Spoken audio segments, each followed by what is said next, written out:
All right, everybody, welcome back to episode 2 of Coming In Hot. This is your host, Hunter Morgan, and we are talking about all things NFL preseason to future betting to all kinds of fun stuff. There is a lot going on, a very loaded, packed show. Let's go ahead and start with my favorite topic of all, which is Tom Brady.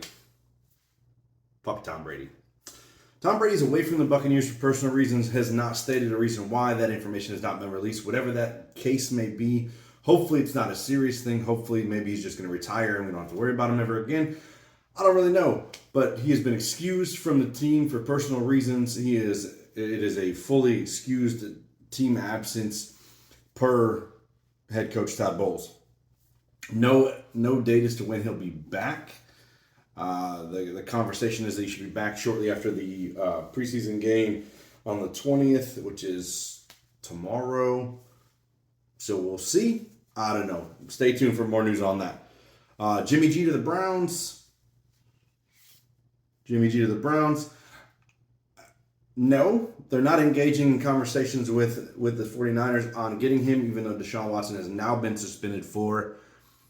We'll talk about that in a second. So Jimmy G to the Browns, is he going to come in and take over the starter spot in lieu of Jacoby Brissett? They're running the course that Jacoby Brissett's going to be the starting quarterback going forward for the Cleveland Browns. I'll let you know a little secret here. Chances are the Browns over-under is going to be a little low. And I get it. Why wouldn't it be? I mean, they're not an exciting team. Without Deshaun Watson, they were not a great team last year with Baker Mayfield. They were a very good team last year with Baker Mayfield. Their defense is quite stout. Their offense can be very good. Kevin Stefanski's got a pretty good offensive mind. I really do enjoy his offense. Baker Mayfield, however, was very inconsistent for them. Hence, the Browns jersey for today, because there's going to be a lot of conversations surrounding the Browns when it comes to former quarterbacks, Baker Mayfield, and new quarterbacks, Deshaun Watson / Jimmy G / Jacoby Brissett / who is their quarterback going to be in the beginning of the season? Not Deshaun Watson. I can tell you that. It's 100% not going to be Deshaun Watson or Baker Mayfield. Baker Mayfield, though, QB1. Rumor is Baker Mayfield's going to start for the Carolina Panthers in week 1. And let me tell you what, that is a great thing. You don't trade for Baker Mayfield to not make him the starting quarterback. Same reason they didn't trade for Sam Darnold last year to not make him the starting quarterback. He was always going to be. Same with Baker. He was always going to be. I mean, quite honestly, Baker gives you the best chance to win games, even if you're not going to win a lot of games. But we'll get more on that in a little bit. New York Jets. Good news, bad news situation. Which one would you prefer? Let's always start with the bad news. First, bad news is Zach Wilson is out for 2 to 4 weeks, may or may not miss week 1. Playing right now is Joe Flacco is preparing to start, but Zach Wilson likely will be back. He's got a meniscus injury and bone bruise, but he will likely be back for week 1. Likely. We'll see. I hope Zach Wilson's back. Honestly, I'd love to see his development. I'm very curious on how he's going to perform heading into the regular season in year 2. And I think he gives him the best chance to win. Nothing against Joe Flacco, but Flacco is done. Joe, that one's for you. Flacco is done. He's not the GOAT. He's not worth a shit. He's not a top 10 quarterback. Joe Flacco, back up. Cheesehead Cup's back. All right, but on the good news on that, so when Zach Wilson does come back now, Mekhi Becton out. Terrible news for the Jets. However, there was a massive name sitting out on the free agent market that they happened to sign for a 2-year deal, and that is tackle Duane Brown. Hallelujah. Duane Brown, beautiful addition to the New York Jets offensive line. That is a great shore up of your left tackle situation, and Zach Wilson's blindside to help him not get fucking murdered. Because, quite honestly, without a left tackle, Zach Wilson's going to get hit a lot. And honestly, I really want to see what this guy can do. I think Zach Wilson was a great selection for the Jets. But was the team the right selection? I don't know. We'll see. I mean, jury's out on that one. Quite honestly, again, I believe Zach Wilson will be a very solid quarterback. I think he's going to be not great, but I think he can be a very good, solid, middle-of-the-road quarterback. 15, 20, that range. Lamar Jackson sets a week 1 deadline, says, listen, either give me my money by week 1 or go fuck yourself. Simple as that. I will sign my extension by week 1. You don't want to give me the money. Now the Ravens turned around and said, oh, we'll pay him more than Kyler. Then what the fuck are you waiting for? Are you waiting for a fucking permission? Because guess what? Lamar Jackson said, pay me by week 1 or fuck you. Done. Packers get Robert Tonyan, Christian Watson, and Elton Jenkins off the pup list this week. Hallelujah. Hallelujah. Christian Watson, love to see him on the field. Knee injury. Hope it's not that severe. Hopefully he can come back and get in rhythm with Rodgers. Romeo Doubs is already showing that he's playing extremely well. Robert Tonyan, a huge boon for our tight end room because our tight end room is a little thin. Elton Jenkins, one of the best fucking players on the offensive line in all of the NFL. You tell me I'm wrong, promise you. Tell me I'm wrong, and I'll give you an argument why I'm right. But Elton Jenkins is one of the best players on the offensive line in the entire NFL. Call me a homer all you want. Call me a homer all you want, but I promise you Elton Jenkins is the fucking man. A couple news and notes from last week on the preseason. Punt God Matt Araiza booms an 82-yarder for the Bills. Call him Punt God for a reason. Chief safety Justin Reed, after kicking a 65-yarder in practice, kicks a PAT in a game, preseason. Still awesome. Safety, chief safety, Justin Reed kicks a PAT in a preseason game. Love it. Love the it's like the equivalent like in baseball when they're throwing an outfielder out the pitch. I think that's just awesome. Something different, completely weird, and it successfully worked out. So I mean, shit, who cares? Cam Akers apparently not having a serious injury. Good news for them, but Akers, Henderson not practicing right now. Bad news for the Rams. Stafford not practicing. Akers not practicing. Henderson not practicing. Who the fuck's practicing for the Rams? Not OBJ, who's still not on the team. Yeah, so the Rams are in some trouble, and quite honestly, I don't like that that's happening, but I do like that in terms of some of the information I'm going to give you in a little bit. All right, Seattle rookie running back Ken Waller, who's had a massive amount of just juice coming his way. Man, Waller, he's going to start hernia surgery. Big blow to his chances to be the starter coming out the gates for Seattle. But does not mean that he won't be the starter for Seattle. They're targeting him to play in week 1. Hopefully that is the case because nobody wants to see anybody get hurt. Hernia surgery sounds terrible. Don't know much about it. Quite honestly, fuck that. Derwin motherfucking James, Florida State alum, gets fucking paid. Woo! Derwin James gets fucking paid. Highest paid safety in the game. 4 years, $76.4 million. Let's fucking go. And Jalen Ramsey says, hey, boy, take me to dinner, son. You owe me a dinner. Former teammates, Florida State. Love my team. Packers add tight end wide receiver Travis Fulgham from Denver, formerly of Philly as well. Tight end wide receiver, it could be a decent move. Guy had quite a good year, 500-something yards, 4 or 5 touchdowns. I mean, with a talented quarterback, could do more. I don't know if you know this, but Green Bay's got a pretty good quarterback. What's his name? Oh, shit, what's his name again?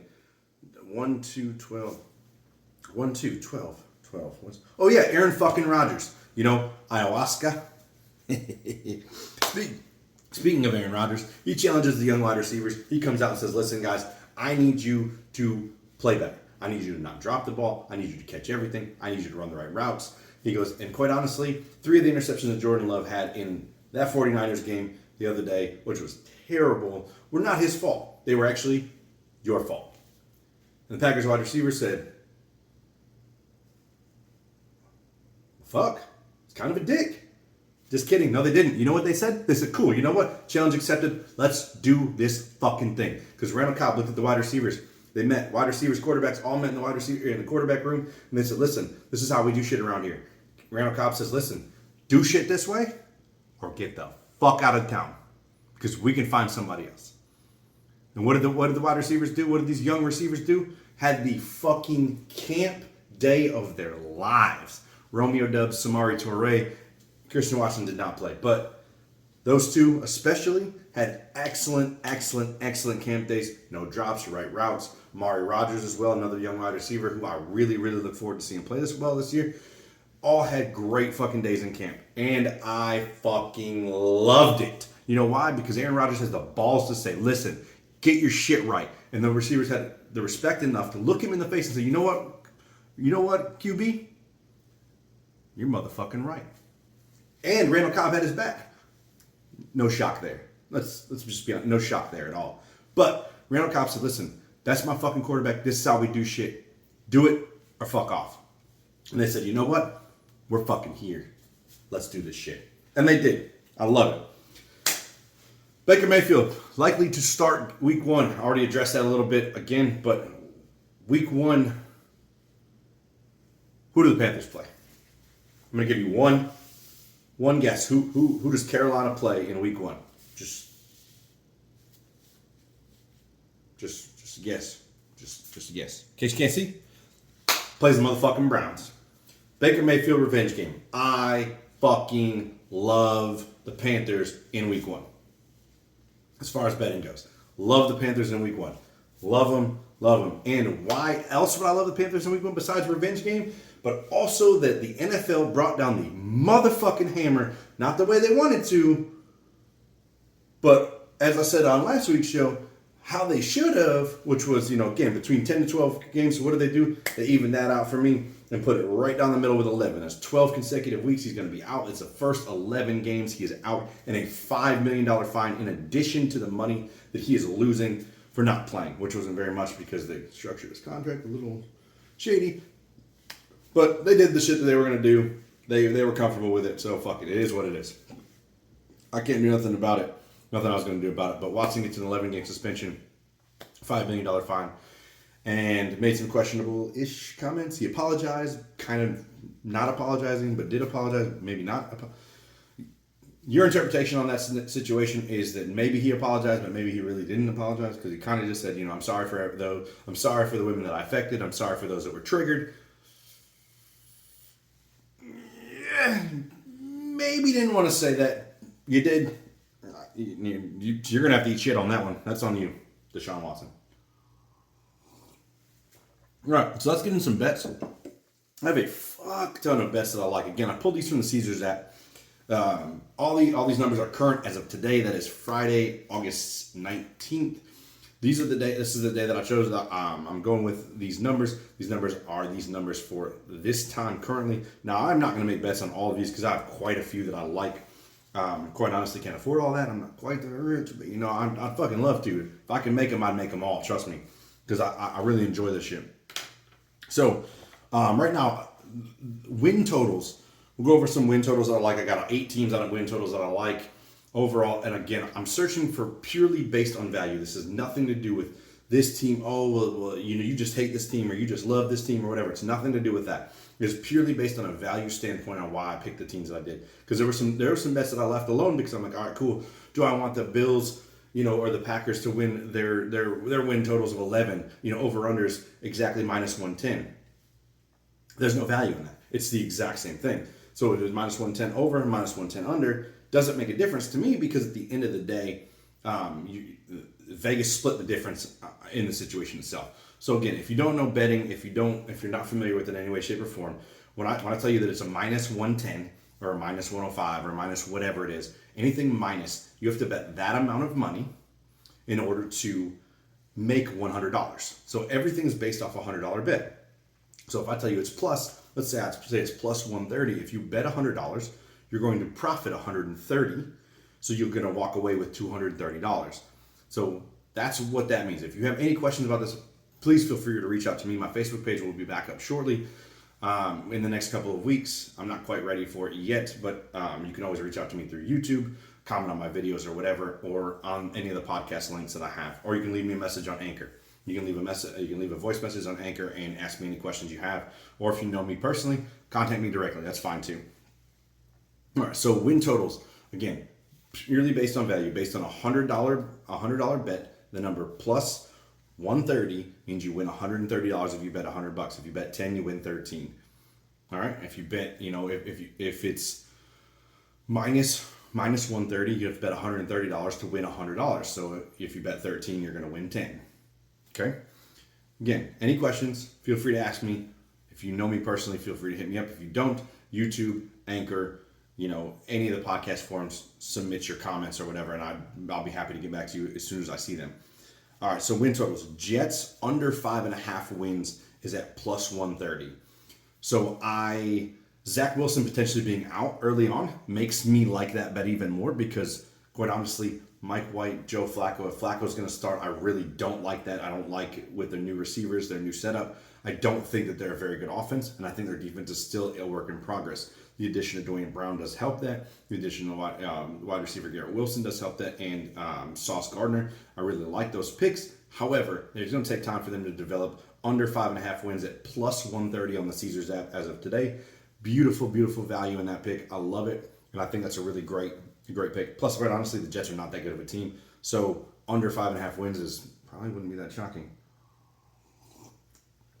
I like them probably coming in slightly under there at either 4 or 5 wins on that pick. The Los Angeles Chargers under 10 wins at plus 130 again. So the Chargers are in one of the toughest divisions in football. Chiefs, Chargers, Raiders, and Denver. Like, you've got 4 of the toughest teams in all of football. All have improved. All have gotten better. Devontae Adams with the Raiders. The Chiefs lost Tyreek Hill, but added, MVS and Juju Smith-Schuster. The Chargers added J.C. Jackson, added Khalil Mack, and the Raiders added Devontae Adams, and Denver added Russell Wilson. So you've added a lot of talent in that division. It's an extremely hard division to get through. So you're playing those teams 6 times. So you're playing 17 games to win 10 is going to be kind of tough when you're playing 6 exceedingly difficult games. So I like the under 10. Again, strictly from a value standpoint, do I say that they're not going to win again? I think they'll win 9. If they hit 10, the bet voids anyway. It's called a push it because there's no hook on this game. Under 5.5, if they win, they have to win 5 games or win 6. They have to win 5 to stay under. So under 10, I really like the value play in that game. 10 wins is probably right in their sweet spot. Last year, I think they won 9 games and missed out on the playoffs. So again, purely from a difficulty standpoint from their division, I like that. Under 10 wins, plus 130. Again, plus money is what I always want to look for. The more plus money you get, the more money you can make. All right, Carolina over 6.5 wins at plus 100. With Baker starting, I like their shot to win 7 games. Do I think that they'll necessarily win 7 games? Not necessarily, but Vegas likes that as well. They like it to be right there. So again, plus 100, bet 100, win $100. So you double your money in that factor. I like Carolina to win 7 games. They're in a division with Atlanta. That could be 2 easy victories. You can, you're in a division game with the Saints and the Bucs. You could sweep and snipe a win from each one of those teams. That puts you at 4 wins already. Then you got to win 3 outer division games, which is entirely feasible. It's quite possible. I believe they play the NFC East this year, and you're playing the Giants. You're playing Philly. You're playing Dallas. You're playing Washington. So the Giants and Washington could be an easy, again, a couple of snipes. There's 6 games right there. And all you got to do is eke out 1 more victory, and it's very entirely possible they could do that. So I like that over 6.5 at plus 100. Chicago over 6.5 wins games at plus 160. Again, another one that has a very slightly easier schedule. The division games, Chicago always plays division games tough. You got Detroit, you got Green Bay, you've got Minnesota. So you do have a lot of tough teams in that regard. The advantage to that is that you snipe a game or 2 from a couple division rivals. You win a couple out of conference games. Give yourself a chance to win. I believe they play the AFC South this year. So you play a Texans team. You play a Texans, Titans, Colts, and Jaguars. You got a chance to snipe a couple victories out of your division as well. Washington under 7.5 at plus 105. I do love the value there because Washington, quite honestly, is in a very tough division, a very competitive division. A team like the Eagles that improved heavily. A team like the Giants, with a new offensive coach who could potentially help Daniel Jones reach some of his potential, and/or starting Tyrod Taylor, could put them in a spot to get beat easily. Again, Washington division games, Philly, Dallas, eke out a victory between each one of them, or maybe not, or maybe just get bull rushed right straight through the division with their situation. And Carson Wentz, it kind of rides on Carson Wentz's shoulders. It's at plus 105. All right, the Saints over 8.5. Over 8.5 wins is at minus 105. The reason I picked this one, I normally don't like to do anything that's not plus money when it comes to value.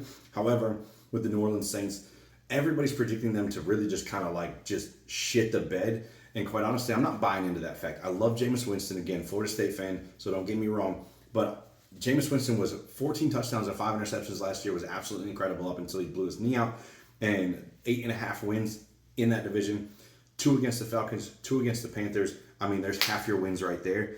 Eke out one against the Buccaneers, and then just run roughshod through some of the AFC teams you're going to play.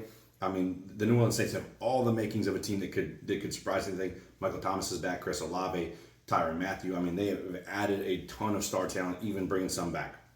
Over 8.5 wins, minus 105. I love that bet.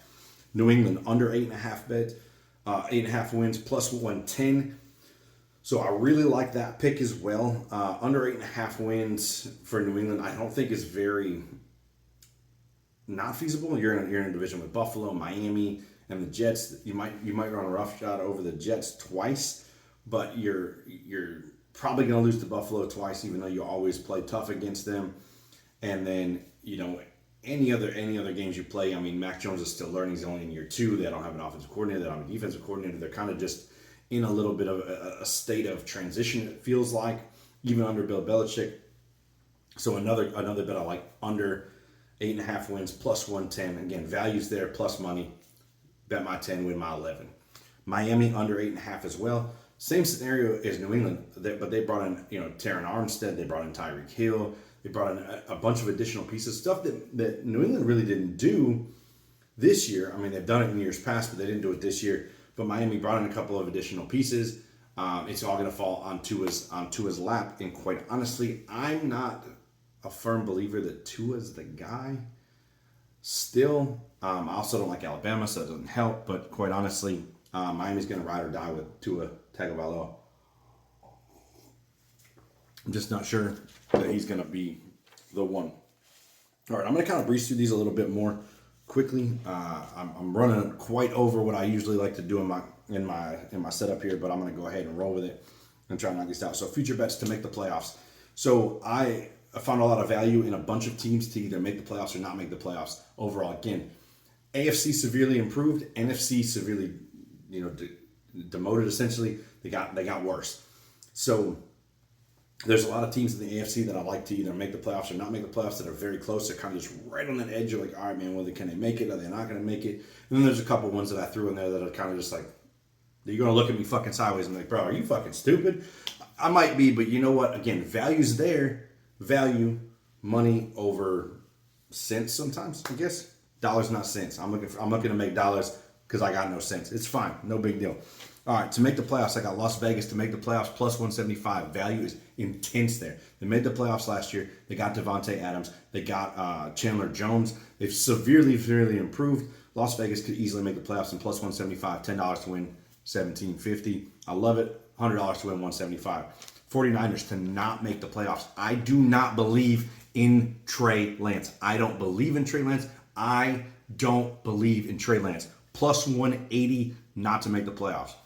Cardinals could potentially go. Rams could potentially go. Seahawks aren't going nowhere. San Francisco could potentially go. Now, they're favored. They're second in their division right now, which I don't fucking get, but whatever. That's whatever. You do your thing. You believe in Trey Lance. I don't believe in Trey Lance. All for you. Plus 180. I love them not to make the playoffs.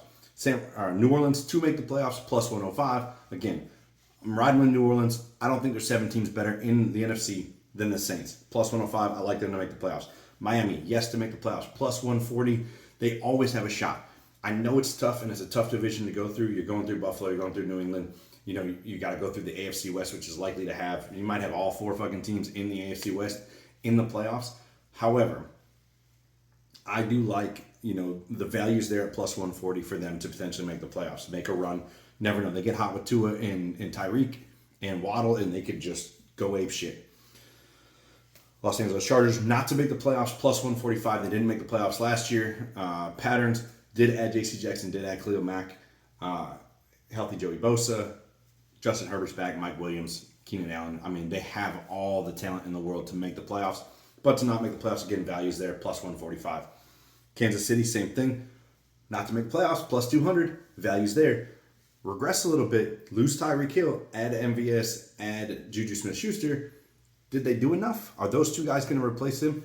Added Sky Moore. Sky Moore I really like. He actually is one of my Rookie of the Year candidates, and I'll talk about him in just a second. But potentially, again, hard division. Very, very tough division to play in. AFC stacked from top to bottom. Many, many teams added players throughout the entire AFC to make that extremely tough. So, again, values there, plus 200. Denver, staying in that AFC West, not to make the playoffs, plus 130. I mean, Russell Wilson, first year, new scheme, new coach, new players. You lost Tim Patrick already. I mean, it potentially could go sideways very quickly. Plus 130 values there.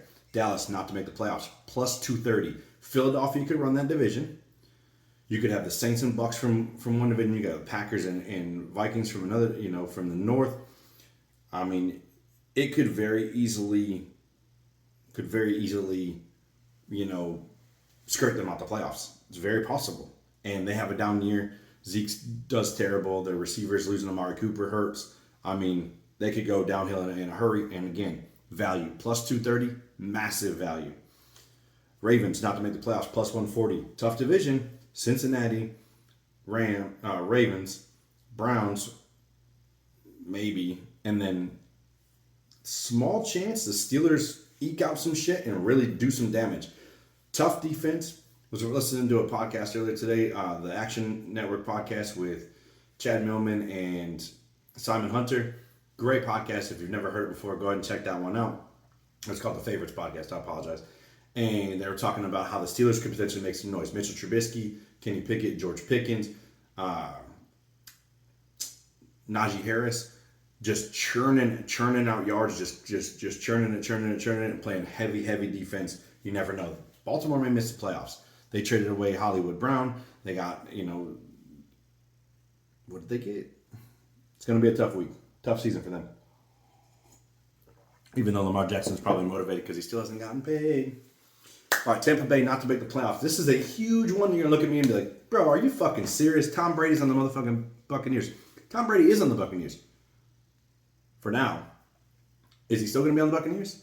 He is away for personal reasons right now. I don't know what those personal reasons are. Hopefully they're not a negative thing. Hopefully it's not a bad thing. Maybe it's just time off. Get your brain right before the season starts. But if Tom Brady comes out and retires, y'all going to be in some real shit. And this plus 450 is fucking beautiful. Beautiful value. Let me tell you what, $450 on a $100 bet or $45 on a $10 bet, as your man makes right here, that's beautiful fucking value. And I love every bit of that. Plus, the Buccaneers don't make the playoffs. Possible. They could have a down year. Oh, they added Julio Jones. I don't give a shit. Oh, Chris Godwin might be back. I don't give a shit. I don't care. They're not better than they were last year. And last year, they weren't very good. So they could potentially miss. They might not even win their own fucking division. And we'll talk about that in a minute, too. Tennessee not to make the playoffs. Plus 110. Very possible. Ryan Tannehill regresses. They turn him Malik Willis. Shit goes haywire. You never know. Who knows? They got rid of A.J. Brown. They brought in Robert Woods. I love Robert Woods. He's great. Coming off a torn ACL. Who knows what he's got to present. LA Rams, plus 230. Not to make the playoffs. Again, another scenario in which their division is extremely tough. Matthew Stafford's potentially hurt. Both your running backs are potentially hurt. You added Allen Robinson. You got Cooper Kupp. You've got a lot of great receivers, receiving options. However, there is a possibility there's a regression. You win a Super Bowl, you regress. Added Bobby Wagner. Don't get me wrong. I'm not fucking naive to the shit that happened in LA. But I will tell you that Matthew Stafford's elbow injury is as bad as they say. Their backup quarterback fucking sucks. He doesn't just suck a little bit. He fucking sucks. They'll lose. I don't give a shit how good your defense is. They will fucking lose because they won't score any goddamn points. It might be fucking 3-0, but guess what? They're going to fucking lose. And I promise you. So LA Rams, be warned. Plus 230. Great value.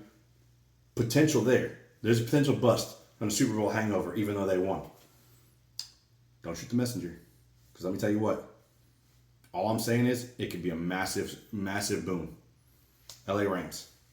All right, MVPs. Justin Herbert plus 900. Love Justin Herbert. Joe Burrow plus 1,300. Love Joe Burrow. I said last season, I said Joe Burrow will win an MVP within 3 years. He almost won it fucking last year. He might win it this year. Plus 1,300. Great value. Great value. Great value. 1,300. 10 to win 130. I'm about it. Josh Allen, MVP favorite, plus 700. Russell Wilson, great value again, plus 1,600. New team, maybe comes out and just balls out. Maybe he's a Russell Wilson we all knew and loved. Him and Jerry Jeudy fucking go ape shit. Him and Cortland Sutton go ape shit. I don't even know who his tight end is right now. Doesn't matter. And then, do we want to touch on the three-peat? Aaron Rodgers plus 1,000. Hey, again, shits and giggles, all about numbers. I'm trying to win dollars, not make sense. That's all I'm saying. Regular season receiving touchdowns. Two guys I really like. You're probably going to think I'm nuts. But my logic to me is impeccable, and I think it's a genius. And remember these guys for anytime touchdown scores every single fucking weekend. I've been banging this drum since the trades happened. And that's Travis Kelce at plus 800 and Mark Andrews at plus 2,000. Why could they be top touchdown receivers for the entire season? Why? Because Tyreek Hill, gone. Hollywood Brown, gone. Who are these guys going to throw to? The guys they trust the most. Travis Kelce, Mark Andrews. What are they going to do? Score motherfucking touchdowns. Score touchdowns in bunches. Let me tell you what. Anytime touchdown score every single week. In fantasy football, is this real life? No, it's just fantasy football, which will be back this season here in a couple of weeks. Remember that. Tight ends. Mark Andrews, Travis Kelce. Justin Jefferson, plus 1,000. I like the value there. High productivity in Minnesota's offense. Kirk Cousins loves to throw touchdown passes. I'll give him credit on that. It's the only thing he's good for is throwing touchdown passes. But I don't like Justin Jefferson. Or I don't like Kirk Cousins. But Justin Jefferson's a fucking monster. So I love that. Offensive rookie of the year. Breece Hall, plus 900. Massive, massive buzz. Likely could be the starting running back for the Jets. Hopefully that's a good thing. Sky Moore, plus 1,200 for the Chiefs. Rookie, heavy usage. Heavy usage. Could love that pick. Dubs and Watson for the Packers, plus 1,400. Again, big money, plus 1,400. Also, George Pickens, Chris Olave, wide receivers for the Steelers and Saints, plus 1,200. So on that note, I'm going to leave division winners. I'm going to save division winners for the next episode. I'm going to go ahead and end it right there. If you guys have any questions, feel free to reach out to me. I'm happy to answer any of those questions. Those are my picks right now. And when I make picks and actually purchase the picks, I'll let you guys know. On that note, guys, we'll catch you all next week.